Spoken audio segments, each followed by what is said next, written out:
James is ready to take his project out to Mrs. Wright's class and try it out. This class at Washington Middle School in Olympia, Washington, is like hundreds of others across the country, where teachers impart vital new technology skills to their students. But in this Generation Y class, the 7th graders are doing the teaching. That font is good for the titles because it's big. It's big enough that you can distinguish the letters. Okay. And the teachers are learning.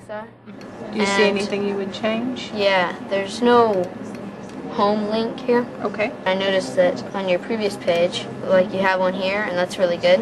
Okay. But some browsers don't have back buttons, so they have to retype the URL, which is really annoying. Okay. Begun in 1996, the Generation Y program pairs tech-savvy grade schoolers with tech-challenged teachers to help them integrate new technology into their lesson plans. Right now what we have is a couple websites for research purposes, but that's about it. So what kind of suggestions do you think you might have as far as where to infuse technology? Well, like for a presentation about how they did it, PowerPoint, Okay. It would be a good one. Now operating in over 40 states, this elegantly simple concept was the brainchild of Olympia School District's technology coordinator, Dennis Harper. I was a former University College of Education trainer of pre-service teachers. And typically a lot of the instruction they get are from professors who haven't been in a classroom in 20 years. There's not a teacher in the United States that actually went to K-12 schools when the World Wide Web was in existence. So teachers don't realize, the resources. They don't realize how sharp these kids are. They don't realize the fact that for the first time in history now we have students knowing more than their teachers about something that's really central and important to society. And web pages, there's just like endless possibilities. What age do you recommend that for web pages? Web pages, well, we got into a little bit in 5th grade, but you basically don't really do very much with it until middle school and up. You can use PowerPoint with younger age groups and keep it simple, or you can use it with older age groups and make it a little fancier.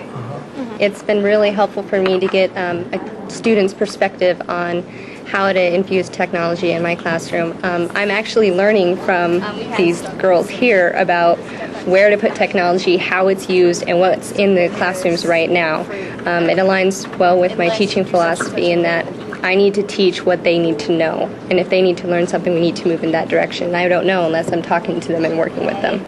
Okay, so what we have is Sarah and Hanako are suddenly going to turn into Ms. Conrad, the partner teacher, and Sarah is meeting with her for the first time. Gen Y students also practice communication skills and teaching methods so they can better assist pre-service teachers with lesson planning. Soundtrack and transitions. What's a transition? Transitions are like you can fade in and fade out. Younger Gen Y kids, like these 4th graders, help their classroom teachers learn new skills like video editing. Are there sound effects that you could use? Yeah, we have to go into a CD, and then you export it to iMovie, and then you can use it for the school news. Okay. The overwhelming majority, more than 98% of the thousands of teachers that have been involved with this program have said they prefer learning from students than learning from adults. Teachers go into teaching because they like to work with kids, and that's what makes this model successful. Okay, I want to see you guys in it. Okay, ready? Okay. Even though they have to get up early to attend Gen Y class before school each day, these kids return to the program year after year, eager to teach and learn. View as, or if you want to cut it smaller, just make it smaller. Okay, crop it. It's absolutely joyful to work with these kids. The more power you give them, the more empowered they become. They take responsibility for their own learning. They get very excited about having authentic, purposeful reasons to be at school and authentic ways in helping their teachers.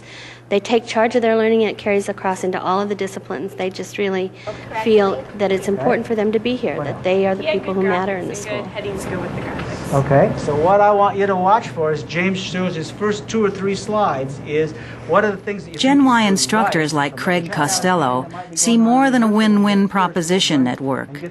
They see schools being transformed by the process of kids training their teachers.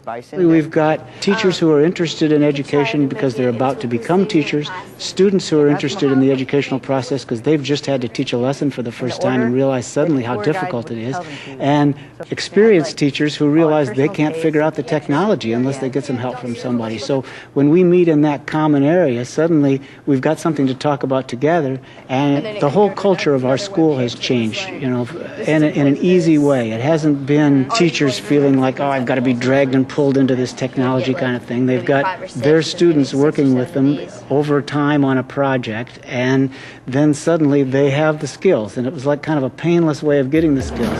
Then what happens? It's pretty easy. Is it really this easy?